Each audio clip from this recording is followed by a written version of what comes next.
मुनाजरों का, चैलेंजों का दौर आ गया है। ये चैलेंज है और ये मुनाजरा है और ये मुबाहिला है और ये तकरार। मगर आपने कभी सुना कि मारेरा शरीफ से कोई चैलेंज लिया होगा? आज मैं मारेरा की एक जंग और चैलेंज और मुनाजरे की बात करने वाला हूं। चैलेंज होता है कि आ जाओ मैदान में अगर तुम सच्चे हो, आ जाओ मैदान में अगर ऐसा है, आ जाओ मैदान। अरे साबित ऐलान मारेरा की गलियों में किया जा रहा है और ऐलान ये हो रहा है कि आज रात को कोई अपना मवेशी बाहर ना निकाले, आज रात को कोई बच्चा अपने घर से बाहर ना निकले, आज रात मारेरा की बस्ती के लोग अपने घरों से बाहर न निकले। आज हमारी और जिन्नातों के बादशाह की लड़ाई हो। जरा सोचिए, जिन्नातों से बहुत घबराते हैं लोग कि इस पे जिन्नात आ गया और उस पे आते हो गया और इस पे हाजिरी आने लगी। हुजूर एक साथ पे हाजिरी आ रही थी तो कह रहा था मेरे ऊपर गौसपाक आते हैं। अस्तगफिरुल्लाह। बरकातियों, ये खुला हुआ झूठ और सज और फरेब है कि गौसपाक आ गए, इनके ऊपर गरीब नवाज आ गए और इनके ऊपर फलाने बुजुर्ग आ गए। ये बुजुर्ग किसी पे नहीं आते। ये शैतान और आसिफ होता है जो लोगों को परेशान करता है, या फिर कुछ दिमागी बीमारियां ऐसी होती हैं जिसको लोग आसिफ समझ सकते हैं। मगर एक जिन्नात भी होता है। अब वो जिन्नात परेशान कर रहा है। आखिरकार हजरत मीर अब्दुल जलील साहब को जला लाया। आपने ऐलान कर दिया कि आज हमारा मुबाहिला है जिन्नातों से, और ऐसा मुनाजरा और ऐसा मुबाहिला और ऐसी जंग हुई कि 40-50 जिन्नात गिरफ्तार कर लिए, कैद कर लिए, और इस शर्त पे छोड़ा गया कि हमारे मुतवस्सिल के ऊपर अगर गलती से कोई जिन्नात आ जाए, अव्वल तो आए नहीं, और अगर आ जाए और जब उसको ये बताया जाए कि ये इनका मुरीद है तो फौरन चले जाए। अब सोचो बरकातियों, किसी तावीज झाड़ फूक की जरूरत बची? कोई जिन्नात आ जाए तो जरूरत बची? अब दर बदर मारे मारे न फिरना तावीजों के चक्कर में और झाड़ फूक और उतारों के चक्कर में। अगर अकीदत सच्ची है तो कान में जाकर कहना कि हम उसी का हाथ पकड़े हैं कि जिसके हाथ में मीर अब्दुल जलील साहब का हाथ, उसी मारेरा से मुरीद है, हम उसी के सिलसिले के मुरीद हैं। जिस तरह वो अपने सर ऊंचा करके कहते हो मुरीदी ला तखफ़ाशिल फ़इन्नी अज़ूमुन क़ातिरुन मिन दल क़िताली। ये कौल तो खूब क़ादरियों को याद रहता है। बरकातियों, इसको भी याद रखो कि अब जिन्नात आ जाए और जिन्नात का बादशाह झुक झुक के सलाम कर रहा है, माफिया मांग रहा है और ये अहद करके जा रहा है। आपने सुना होगा किस्से कहानियों में कि इसको सुलेमान अलैहिस्सलाम की कसम दे दो तो जिन्नात चला जाता है, फलां चला जाता है, जिसकी सनद मुझे नहीं मालूम, मगर ये मुझे मालूम है कि मीर साहब के नाम से जिन्नात चला जाता है। ये हक है। मुनाजरा हो गया, वो ये अहद ले लिया गया कि अब किसी के ऊपर नहीं आओगे। अब ये है वो मसनद जिसने मसनद सजाई थी, उसके नाम से जिन्नात भाग जाते हैं।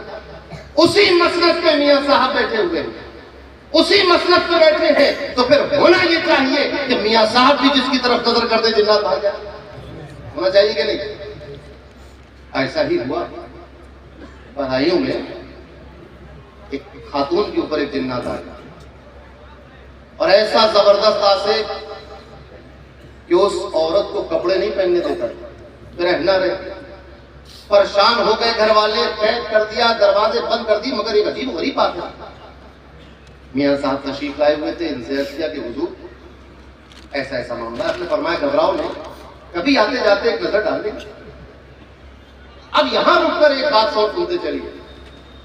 कुछ लोगों ने कहा कि अरे बरहना औरत पे नजर डाल दे, ये तो भैया अजीब गरीब बात। ये बात इस स्टेज से इसलिए कह रहा हूं ताकि गलतफहमी दूर हो।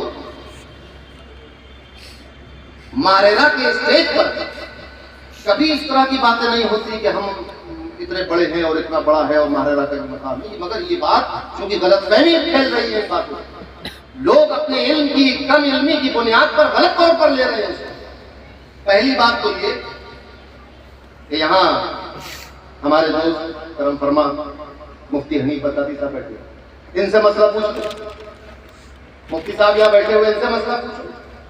मुफ्ती निजामुद्दीन साहब तशरीफ लाते हैं, उनसे मसला पूछो कि अगर किसी औरत को अपेंडिक्स हो जाए और वो फटने वाली हो, तो अब ऑपरेशन के लिए कोई औरत डॉक्टर न मिल रही हो तो क्या करें? वो फट जाए और वो औरत मर जाए, खुदकुशी कर ले या ऑपरेशन करा ले?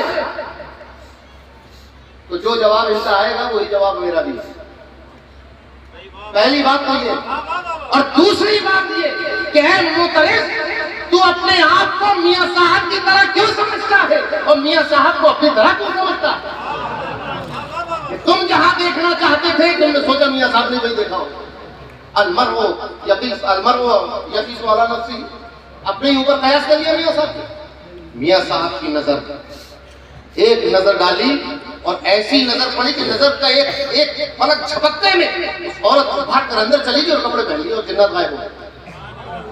तो इन बातों पर एतराज करना बेसोचे समझे। एक साहब ने कहा कि मियां साहब का जब विसाल का वक्त आया तो आप पर वशी तारी हो गई, वशी तारी हो गई। उस दौरान एक नमाज का वक्त आया और निकल गया। लोगों ने लीजिए साहब नमाज कदा करा दिया। अरे भाई नमाज किस पर फर्ज है और किस हालत में फर्ज है? क्या बेहोश पड़े हुए इंसान पर, मुसलमान पर नमाज फर्ज है? जो होश में नहीं है, अरे जो लोग अब जिनकी अक्ल खत्म हो जाती है और जो एक मकाम पर पहुंच जाते हैं, जिनके ऊपर अक्ल पर हाल का गलबा हो जाता है, जिनको मजजूब कहा जाता है, उन पर तो कोई उंगली नहीं उठाता। हालांकि चलते फिरते हैं, खाते पीते हैं, हंसते भी है, रोते भी है, पत्थर भी मार रहे, लड़ भी रहे, नोच भी रहे, गाली कर रहे। ये एक आलम होता है। औलिया और बुजुर्गों और सूफिया की जिंदगी पर एतराज करना ये कोई अच्छी बात नहीं है, मगर इसके साथ साथ ये भी है कि मारेरा ऐसी बस्ती है कि हर दौर में एतराज किए जाते रहे और हर दौर में एतराज करने वाले फायदे उठाते होते हैं। अब हुआ क्या, बात समझ में आ रही है? पीरों की बात। शाहजहानपुर में शियों से मारेरा का मुचैटा बहुत पुराना है, आज का नहीं है, बहुत पुराना है।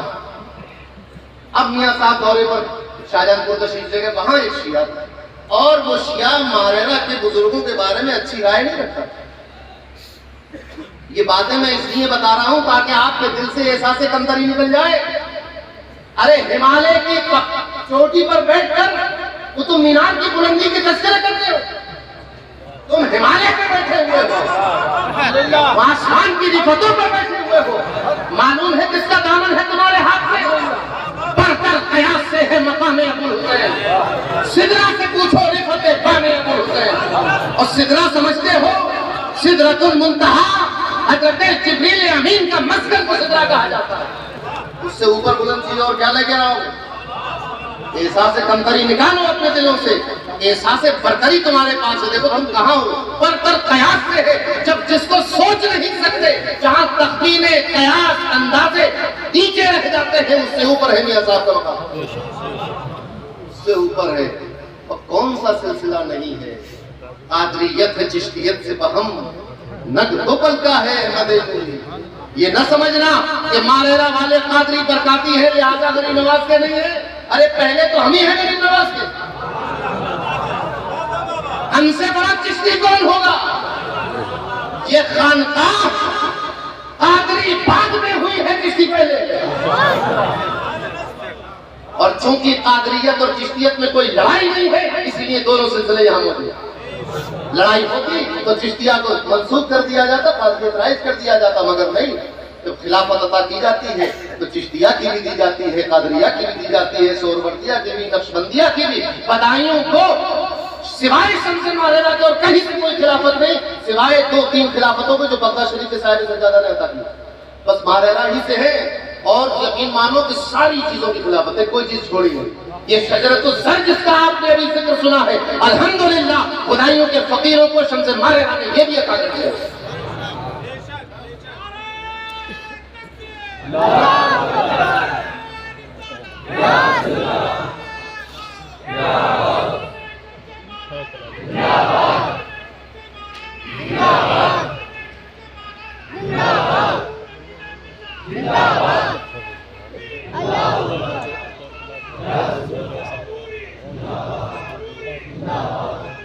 तो अब हुआ ये कि वो मारेरा के बुजुर्गों पे तनकीद करते थे।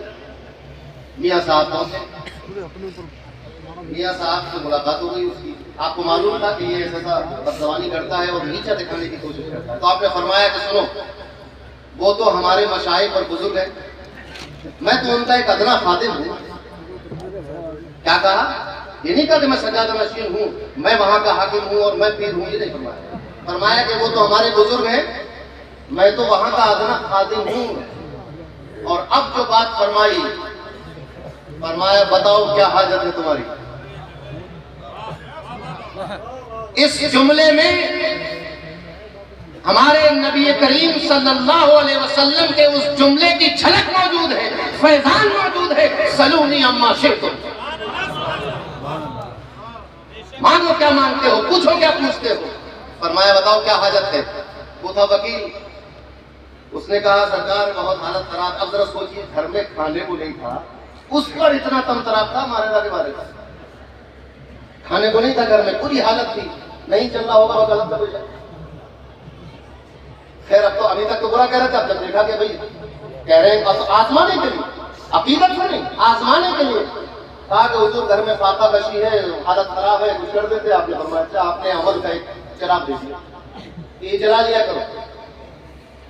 उसने भी जला लिया, मगर अभी तक अकीदत पैदा नहीं की। अकीदा ने जलाया है। अब सोचो सुन्नी बरकाती हो कि अगर तुम अकीदत से जला लोगे तो क्या हाल होगा। जब पद अकीदा शिया के जलाने का आलम ये था, चिराग का जलना था कि जैसे चिराग से रोशनी फूटी ऐसे ही दौलत में बरसात शुरू हुई। होते होते होते होते बारे न्यारे हो गए, बहुत ऐश में कटने लगी। और जब ऐश में कटने लगती है सब पीरों को भूल जाते हैं। उसने भी चिराग बुझाया और कागज में लपेट कर दरवाजे के ऊपर रख दिया। कुछ दिनों के बाद उस चिराग को एक कौवा उठाकर ले गया। बताइए, कौवा ले गया चिराग को। चिराग का जाना था कि सिलसिला रुक गया। घटते घटते घटते घटते फाके की नौबत आ गई। अब दोबारा मियां साहब का गुजर हुआ, शाहजहानपुर पहुंचे, फिर मुलाकात को आया, कहने लगा हुजूर कुछ कर दीजिए, बहुत बुरे हालात है। फरमाया वो तो हम तुम्हें दे चुके थे। उन्होंने कहा वो तो कौवा ले गया। फरमाया तो मेरा फकीर क्या करे। बरकातियों वाकया सुन लिया, खुश हो गए, मगर ये नहीं सोचा कि मियां साहब ने क्या फरमाया था। फरमाया था कि वो तो बहुत बड़े लोग हैं, मैं उनका खादिम हूं। तो इस घर के अपने आप को खादिम बताकर साहिब सज्जादा ने अपनी हैसियत उस शिया से मनवा ली। अब बताओ कि जिसको तुम देख रहे हो ये कहां के सज्जादा? अरे जहां के वो सज्जादा थे वहीं के ये साहिब सज्जादा है। तो जो असर उनके चिराग में था वो असर इनके चिराग में। और कहतियों रश करो, फख्र करो अपनी किस्मत पर। अहमद भाई कहते हैं कि बड़े ही फख्र से सारे बदायूं ये कहते हैं हमारा अहमद नूरी, हमारा अहमद नूरी। शर्फ मिल्लत फरमाते हैं कि बहम हो जाएं आपस में तो एक गुलशन की सूरत है, हमारा सीने सहरा गजाले अहमद नूरी। आप जरा सोचें, ये है मियां साहब का मामला। अब बात जब शिया किया गई तो एक बात और सुनते चलो। आज तक आपने जो सुना को मैं बता देता हूँ। मारहरा शरीफ की खानकाह में ताजिया रखा गया। रखा गया आप लोग मुफ्ती साहब मुझे बोलते देखे। अरे रखा गया, और ऐसे वैसे दौर में नहीं, शम्से मारहरा के दौर में रखा गया। मगर ये बात अधूरी है, बात पूरी सुनते चलो। शम्से मारहरा के दौर में ताजिया रखा गया। अब शम्से मारहरा जब काशाने अक्तस से निकले देखा ताजिया रखा हुआ। आपने फरमाया इस ताजिए को उठा के बाहर फेंक दिया, खानकाह से बाहर फेंकवा दिया और अपनी दाढ़ी मुबारक पर हाथ रख के फरमाया जुम्मा मियां, फकीर ने आज तक कोई बात दावे से नहीं कही, लेकिन फकीर की इस बात को याद रखना, कबर खोद कर किसी राशि तबर्राई की कबर खोद कर देखो, खंजीर की शक्ल निकलेगी, चेहरा मस्त हो जाता है। आप जरा सोचें। तो ये तो पुराने मामलात हैं। मारहरा मुताहरा, जो मारहरा मुत्तकी लोगों की बस्ती है, परहेजगार लोगों की खानकाह है, अल्लाह के वलियों की खानकाह है, सूफिया का मस्कन है, और गौसे आजम की बराए रास्त निगाहे शफकत इस खानकाह पर है, और गरीब नवाज की निगाहे रहमत बराए रास्त इस खानकाह पर है। चिश्तियत और कादरियत में इस खानकाह में और हिंदुस्तान के सभी खानकाहों में कोई फर्क नहीं किया जाता। क्यों फर्क किया जाएगा? राजधानी हिंद की दिल्ली नहीं अजमेर है मोइनुद्दीन चिश्ती हिंद के राजा का नाम, तो कहा जाता है और मनकबतें कही जाती हैं और आजिज़ी इंकिसारी से गरीब नवाज के सामने पेश आया जाता। तो चिश्तियत का भी भरपूर हिस्सा है, आपको दिल छोटा करने की जरूरत नहीं। शेख शहाबुद्दीन उमर सोहरवर्दी रज़ी अल्लाह तआला अन्हु के सिलसिले का फैजान भी मौजूद है। हज़रत ख्वाजा नक्शबंद के सिलसिले का फैजान भी मौजूद है, और वो भी किसके जरिए? हज़रत ख्वाजा इरहाद के जरिए। और उनसे कहाँ आया? हज़रत सैयदना से होता हुआ, आगरा होता हुआ मारेरा पहुंचा। छोटे हाथों से नहीं मिला है, बड़े हाथों से मिला है, बहुत बड़े हाथों से मिला है। और मियां साहब के तो हाथ भी बहुत बड़े थे, वैसे भी बहुत बड़े हाथ हैं। कभी इन हजरात से पूछिए कि मियां साहब की शक्ल शबाहत कैसी थी, आपके हाथ बहुत बड़े थे। तो बड़े बड़े हाथों से, रूहानी हाथों से ये सिलसिले यहाँ पहुंचे हैं। यहाँ किसी चीज की कमी नहीं है। अब ये हर खानका में एक रंग गालिब होता है, यहाँ कादरियत का रंग गालिब है। और मुझे तो ये समझ में आता है, मैंने तो उससे कादरी बदायूं में भी ये बात कही थी, मुझे ये बात समझ में आती है कि चिश्तियत यहाँ भरपूर थी, मगर गौसे आजम ये चाहते थे कि मेरे मारेरा का एक मुनफरिद मकाम हिंदुस्तान में होना चाहिए। और चिश्ती सिलसिले में महबूब इलाही का आस्थाना मौजूद, उधर जो है मखदूम सुन्ना का आस्थाना मौजूद, उधर जो है सफीपुर शरीफ का आस्थाना मौजूद। और ये कि हिंदुस्तान में तो बड़े बड़े मराकिब हैं चिश्तियों के, तो चिश्तियत में तो इतनी बात नहीं बनती। मगर गौसे आजम चाहते थे कि हिंदुस्तान पर सगीरे हिंदो पाक में मारेरा का मुनफरिद मकाम चाहिए, कोई दूसरा गुंबद इसके बराबर का नहीं चाहिए, सब नीचे चाहिए। आपने कादरी फैजान जारी कराया, और कादरी फैजान जारी होते ही अपनी राजधानी इस मारेरा को बना दिया। अब हिंदो पाक में जो भी कादरी सिलसिला जा रहा है और फुरूज पा रहा है, वो इसी गुंबद का फैजान जा रहा है। और यकीन से बताओ, हिंदुस्तान में कादरियत का जब नाम आता है, जब कादरी सिलसिले का नाम आता है, तो मारेरा का नाम सबसे ऊपर आता है। हुजूर गौस का दरबार है, दरबार मारेरा, रसूलुल्लाह की सरकार है, सरकार मारेरा, ये वो मारेरा है। अब आ जाइए, मैंने आपको बता दिया था मेरा आधा घंटा है, जब पूरा हो जाए तो आप लोग बताते मुझे, मैं तो भूल गया कितने दिन पहले बातें। हुआ क्या है मरतबा, एक डॉक्टर साहब एटा के, और मियां साहब के मुरीद, ये बातें इसलिए बता रहा हूँ कि आप लोगों के दिलों से डर निकल जाए। आजकल एक डर का माहौल पैदा हो गया।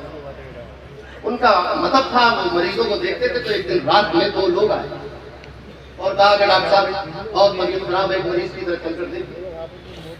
वो बेचारे सादा लोग खिदमत फर्ज कर चले, कुछ दूर जैसी बस्ती से बाहर निकले, जंगल सा आया, अंधेरा सा हुआ, तो देखा कि 4-6 लोग और लठ लेकर आ गए सड़क पे, और उनसे कहा अपने साथ निकालो क्या क्या माल है। ये घबराए, डॉक्टर साहब घबराए, और कोई सहारा न दिखा, फौरन लो लगाई हुजूर मियां साहब अल्लाह की तरफ, तो हुजूर सरकार बचाइए, मुझे तो गुंडों ने घेर लिया। अचानक मियां साहब नमूदार हुए। ये कहानी किस्सा नहीं, ये हो चुका है। आप तशरीफ लाए और अभी आप मारेरा में बहयात मौजूद है, तशरीफ लाए, वो आपको देख के गुंडे भागे। अब आप अपने मुरीद को लेकर चलते चलते चलते चलते बस थोड़ा सा चले होंगे 4-6 कदम, ये देखा ईटा आ गया, बस्ती आ गई। ये जो आधे पौन घंटे की रास्ता थी, 2-4 कदम में गए होंगे। जब आबादी आ गई तो मियां साहब एक तरफ को मुड़ गए। डॉक्टर साहब समझे कि किसी हाजत से आप झाड़ियों की तरफ गए, इंतजार किया, मियां साहब आए नहीं, तो ये अपने घर चले। अब मारेरा शरीफ और उन्होंने पूछा मियां साहब कहाँ हैं? लोगों ने कहा मियां साहब तो यहाँ कहीं नहीं। मारेरा आए, मियां को बताया, तो आपने फरमाया डॉक्टर साहब से, सुनो अब ये वाकया किसी को ना बताना। ऐसा नहीं है कि अपने मुरीदों की पर्दापोशी की, मारेरा के बुजुर्गों ने अपनी करामतों को भी छुपा लिया। अब आप कहेंगे जब मना कर दिया था तो आप कैसे बयान कर रहे हैं इस बात, तो आपको कहां से पता? अगर वो मुरीद भी जिद्दी था, उसी की तरह जो कर्ज लेने मियां से पैसा लेके आएगा, उसकी तरह मियां के मुरीद बहुत जिद्दी थे। उसने कहा हुजूर मर जाऊंगा, मैं रोक नहीं पाऊंगा इस बात को अपने सीने में, इजाजत दे कि किसी को बता दूं, इजाजत दे दी कि बता दो। तो ऐसे बताई गई, और फिर गुलाम शब्बर ने सुनी और उन्होंने लिखी। तो मियां साहब के मुरीदों, हम भी अगर तन्हा है, अकेले हैं, बज़ाहिर कोई पुरसाने हाल नहीं है, तो डरने की जरूरत क्या है? मियां साहब तक पहुंच नहीं है, दिल अभी इतना साफ नहीं है मियाँ साहब के मदार से होके चले आते हो, उन तक नहीं पहुंच सकते, अरे इन तक तो पहुंच सकते हो। इनका हाथ तो हाथ में लिए हुए हो, पुकार के देखो रफीक मिल्लत को, कसम खुदा की मियाँ साहब की मदद आए, अल्लाह की इज्जत की कसम, शम्स माहिरा मदद करने के लिए। अकीदत से पुकारो, मोहब्बत से पुकारो, और ये समझ कर पुकारो कि ये नहीं आएंगे तो आएगा कौन मेरी मदद करेगा। अगर न हो तुम पे तो फिर किस पे हो दावा मेरा, कौन करेगा मेरी मदद। आप जरा सोचें, और मदद भी कैसी, मियाँ साहब अल्लाह खुद फरमा चुके। होता क्या है, कभी कभी इख्फाए हाल करने के सोच में औलिया की जबान से कुछ न कुछ बात जाहिर भी हो जाती है। मियाँ साहब के शहीद मुरीद और खलीफा हजरत काजी गुलाम शफर, इनको खत लिखा मियाँ साहब ने, कोई परेशानी थी। अब दुनिया के मुरीदीन परेशान हो तो गुलाम शफर साहब से सिफारिश कराए कि मियाँ से पैसे दिलवा दीजिए। अब जब काजी गुलाम शफर खुद परेशान हो तो क्या करे, मियाँ साहब से अर्ज करें। मियाँ साहब ने खत लिखा कि काजी घबराने की जरूरत नहीं है, हमारे दस्तगीर बहुत गयूर है, हमारा दस्तगीर बहुत गयूर है, वो अपने मानने वालों को परेशान नहीं होने देता। और ये शेर लिखा कि गुलाम गौसे आजम बेकसो मुस्तर नमी मानत, अगर मानत शबे मानत शबे दीगर नमी मानत। अरे परेशानी एक रात की है, तुम इस एक रात को किसी तरह गुजार लो और उधर तरक्की का सूरज उगता हुआ नजर आए। ये है मियाँ साहब सिल्ला के तसर्रुफात। तो राज खुल गया कि मियाँ साहब आपका हाथ किसके हाथ में है, समझ में आ गया। आपके कलम ने ये बयान कर दिया कि आपका हाथ पकड़ने वाला बगदाद मोहल्ला में है, गौसे आजम है, नाइब है दस्तगीर के, खुद दस्तगीर है। ये भी अहमद भाई का शेर आजकल मुझे बहुत याद आ रहा है। नाइब है दस्तगीर के, खुद दस्तगीर है, मेरे अबुल हुसैन तो पीरों के पीर हैं, पीरों के पीर हैं, नाइब है मेरे, गौसे आजम के नाइब है और अपने वक्त के गौस। अजीब व गरीब मामला है। मुझे इतने शेर याद है मियाँ साहब की मनकबत में, मैं भी पढ़ता रहूं तो आधी रात में नहीं अजारी नजर हो जाएगी। और वाकयात भी बहुत याद है। एक वाकया और सुना दूं दिलचस्पी का भाई।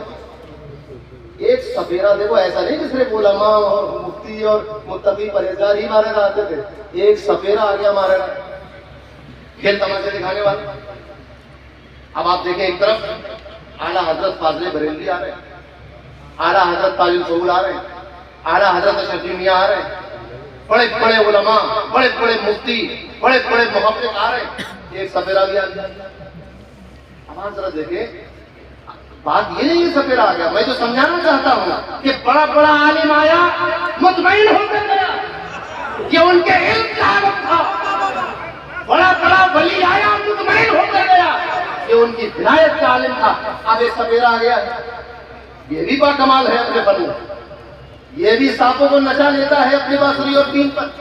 और एक बात बताऊं, आमतौर से लोग ये समझते हैं कि सांप जो है वो बीन की धुन पे नाच रहा है। सांप के कान नहीं होते, वो सुन नहीं पाता है, तो वो आवाज पर नहीं घूमता, वो जब बीन घुमाई जाती है ऐसे करके, उसको देख के वो ऐसे करता है।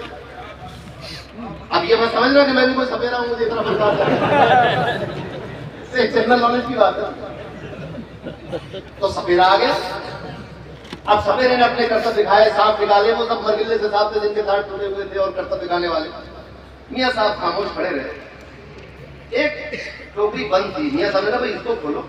उसने कहा मियाँ ये बहुत जहरीला, बड़ा खतरनाक, आपने भी सजा नहीं पाया उसको। निकालते ही गुस्से में पता नहीं किसके काटा, आपने फरमाया नहीं खोलो। फिर उसने अर्ज किया उसको बहुत खतरनाक है, आपने फरमाया नहीं इसी को खोलो। बस अब वो हुक्म का बंदा था, क्या करता, खोला। जैसे ही खोला तो सांप झपटा उसकी तरफ। मियाँ साहब ने अपने आंसू से उसको, जो डंडा था उससे उसको एक ऐसे कर दिया। बस असा लगना था, उस खतरनाक काले सांप के असा छुलना था कि जमीन पर बच्चों की तरह लौटने लगा, करवटें लेने लगा, पटखियां खाने लगा, अपने फन को जमीन पर मारने लगा। अब लोग हैरत, सफेरा भी हैरत में खड़ा भी लिए हुए। अब मियाँ साहब अपनी छड़ी से उसको इधर कर देते हैं तो इधर हो जाता, इधर कर देते हैं इधर हो जाता। सफेरा हैरत में है, मगर ये बदायूनी खादिम हैरत में नहीं है, क्योंकि मियाँ साहब है कौन, अरे ये तो सांप था सांप। मियां साहब के नाना की उंगली के इशारे पर चांद टूट जाया करता था, जिधर कहने उधर चला जाता था, इधर कहने इधर आ जाता था।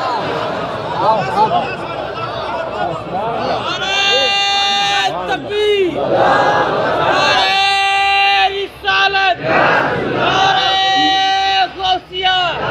मियां साहब किसके जानशीन है, किसके नायब है, किसके नवासे है, किसका खून उनकी रगों में दौड़ रहा है, और खून दौड़ने के साथ साथ किसकी सुन्नतों पर अमल कर रहे हैं, सुन्नतों पर अमल करने के साथ साथ किसके अकीदे पर कायम है, अकीदे पर कायम होने के साथ साथ किसके सिलसिले को फैला रहे हैं। सारी चीजें हैं। बद अकीदा हो जाए और खून लिए घूमता रहे कुछ होता नहीं है। अकीदे बद अकीदा हो जाओ। बताऊं आपको मिसाल बता दूं, हमारे ननिहाल जो है वो हजरत ख्वाजा सैयद मौजूद है चिश्ती की औलाद में, और हजरत सैयदना मौजूद है चिश्ती का एक अमल ये था कि जब कोई कुत्ते को किसी को काट लेता है कुत्ता, तो उसका जहर फैलना शुरू होता है। तो हजरत का अमल ये था कि वो कुल्ली करके पानी उस पर कुल्ली कर देते और अपना धूप लगा हुआ कोई गुड़ अपना झूठा खिला देते तो जहर खत्म हो जाता कुत्ते का। और उन्होंने फरमाया कि मेरी औलाद को अब इस अमल के लिए किसी रियाजत की जरूरत नहीं है। जब तक मेरी औलाद खुश अकीदा रहेगी उसके धूप में यह असर बाकी रहेगा। और आज हिंदुस्तान ने अपनी आंखों से यह मंजर देख लिया कि उनकी जो औलाद खुश अकीदा है, बबूल शरीफ में है खुश अकीदा लोग, असर है, और जो सहसवान में बद अकीदा हो गए उनकी जबान में असर नहीं। उनके साथ साथ अकीदा जरूरी है। चचा तो मक्के में रसूलुल्लाह के और भी थे, और चचा हजरत अब्बास की, हजरत सैयदना हमजा की, दूसरे चचाओं के बारे में कुरान कहता है इसके हाथ टूट जाए, बर्बाद हो जाए, तबाह हो जाए। और एक चचा के बारे में हुजूर फरमा रहे हैं यही तो सरदार है ना शहदा के, या असदुल्लाह व रसूलिही फरमा रहे हैं। तो भाई अकीदे और दीन की बात होती है। अब जब अकीदे दीन की बात, अब वो सांप लौटने लगा, अब वो हैरान, उसने कहा मियां ये तो तुम्हारी करामत है, वरना यहाँ जितने खड़े हैं सबके लिए अकेला सांप काफी था। सुन्नत। आखिरी बात कर दूं, अहमद भाई के हकीकी नाना हुजूर सैयदुल उम्मा बताइए तशरीफ लाए अजीज के इंतकाल में जनाजे की नमाज पढ़ा रहे थे, एक गोली साहब ने नहीं पढ़ी उनके पीछे नमाज, और ये कह दिया कि इनकी दाढ़ी तो छोटी है। अरे भाई, और यकीन मानो अगर सैयदुल उम्मा की दाढ़ी सचमुच छोटी होती तो सैयदुल उम्मा ये बात नहीं कहते जो आपने फरमाया। दाढ़ी उनकी पूरी थी, मगर इसको होता है उस लोगों को उसकी मत मारी गई होगी बेचारे की, लिखा था किस्मत में ऐसा होगा उसके साथ। कि नमाज दाढ़ी छोटी नमाज नहीं पढ़ी, बाहर डालता रहा। आपको जब ये खबर हुई आप नाराज हुए, आपने फरमाया मौलवी साहब हम अपनी दाढ़ी अपनी मुट्ठी से नापे कि तुम्हारे मुट्ठे से नापे? काहे से नापे बताओ? ये एक मुट्ठी दाढ़ी जो रखी जाती है तो किसी मौलवी मुफ्ती साहब के हाथ से नपा के अपने हाथ से नापे, समझे बात है? और उसके बाद ये हश्र हुआ उनका कि आज एक घूरे के ढेर पर खबर है, कुत्ते बैठे हुए हैं। लिखने वालों ने, उस जमाने में कहने वालों ने कहा कि मुर्तद होके मरा, कलमा नसीब नहीं हुआ। ये है नबी के वो शहजादे जो नबी की सुन्नतों को जिंदा रखते हैं, उनकी रविश में कायम रहते हैं। उनकी तौहीन करने वाले का अंजाम देख लिया। अब भी जो है वो गर्मियां आने वाली है, अभी आम आ जाएंगे, आमों पे आप लोग लूट पड़ेंगे। अभी एक आमों का किस्सा सुनते चलो। आम किस किस को ना पसंद है भाई? गालिब से किसी ने कहा कि भाई छोड़िए गालिब वाले की। बहरहाल आम एक बहुत अच्छी चीज। मियां साहब बिल्ला ने अपने मुरीद से रात में 10 बजे फरमाया कि जाओ पैसे लो और आम ले आओ। उसने कहा हुजूर रात में दुकानें बंद हो चुकी हैं, कहाँ आम मिले? नहीं जाओ ले आओ। ये भी चला तो दिल में इस यकीन के साथ कि आम मिलेंगे नहीं, वापस आके अर्ज कर दूंगा कि हुजूर नहीं मिलेंगे। जैसे ही मानेगा थोड़ा सा बाहर निकले तो कासगंज की तरफ से एक ट्रक आता हुआ देखा, बड़ा सी गाड़ी। उन्होंने कहा भाई आम ले दे, उसने कहा आम है तुम्हारे पास? हाँ आम है, ना दे दो कुछ। कहाँ जा रहे हो? उसने कहा कि मंडी में जा रहे हैं, मारे ना कि मंडी में आम पहुंचा। अच्छा लाओ दे दो कुछ, फिर वहां से आम लेके आए। अब रात में आम पेश कर दिए। अब जब सुबह हुई तो सच्चा मुरीद की तरफ यूनुस भाई खड़े हुए, सच्चे मुरीद की तरफ। सच्चे मुरीद को फजर के बाद क्या ख्याल आया? उसने कहा कि मियाँ को आम बहुत पसंद है, इससे पहले कि मंडी में आम खत्म हो जाए मैं जाकर ले आऊं। अब मंडी पहुंचा मुरीद, कहा कि भाई वो आम की गाड़ी, तो कौन सी गाड़ी? अरे भाई जो रात में आई है 10-11-12 बजे पर, यहाँ तो कोई गाड़ी नहीं। अरे भाई कहीं तो आई होगा, कहीं नहीं आई, कौन सी गाड़ी? आज कौन सी गाड़ी आमों की आने वाली? ढूंढते रहे, आमों की गाड़ी का नामो निशान नहीं मिला। आप खुश हो गए वाकया सुनकर? सोचो कि मियाँ साहब अगर कहते कि आम ले आओ तो एक गाड़ी आकर आम दे जाती है, और वो गाड़ी आती भी नहीं है। वो नहीं आती, और आती तो आम भी मिल जाता है, मगर मंडी में नहीं जाती, पता नहीं कहां चली जाती, कौन लेकर आता है, कहां से निकल जाती है। अब यकीन मान, मियाँ साहब के कहने पर ये दुनिया के आम और सेब और केले मिल जाते हैं। अब अगर मियाँ साहब अपने मुरीदों से फरमा दें कि तुम अल्लाह और उसके रसूल की इताअत करो, तुम्हें ये मिल जाएगा। हमारे अजदाद करीमैन की फरमा बरदारी करो, तुम्हें दारैन की नेमतें मिल जाएंगी। आप बताइए, जो चीज नहीं थी वो मिल गई, और जो है और यकीनन है वो क्यों नहीं मिले? सारी रौनकें इसी दरबार की है, ये नूरी दरबार है, अता करने वालों का दरबार है, और मुरीदों पर तो खास नजर है। मैंने जितने भी वाकया सुना है, सब में कोई ना कोई मुरीद सामने था। मुरीदों पर इस तरह शफकत, अभी तो वो बातें छेड़ी नहीं जो उलमा से मुताल्लिक है। आखिरी बात, और 3 बार कह चुका हूं, आखिरी बात ये यकीनन कोशिश करूंगा कि आखिरी निकले, आखिरी ही निकले बस। अभी दस्तारबंदी होनी है वो उलमा की यहाँ पर। आखिरी बात सुनिए, वहदतुल वजूद का मसला बड़ा सख्त मसला। मियाँ साहब ने फरमाया कि वहदतुल वजूद तो ये हाल की बात ही नहीं है, तो हाल की बात है। हाँ अलबत्ता वहदतुल शुहूद पर दलाइल बहुत दिए जाते हैं। तो मियाँ साहब ने एक शेर में 2 मिसरों में वहदतुल वजूद का माजरा निपटा दिया, जो बड़े बड़े तवील रसायल में नहीं आ सका। 2 मिसरों में फरमाया मुवहिद है नूर।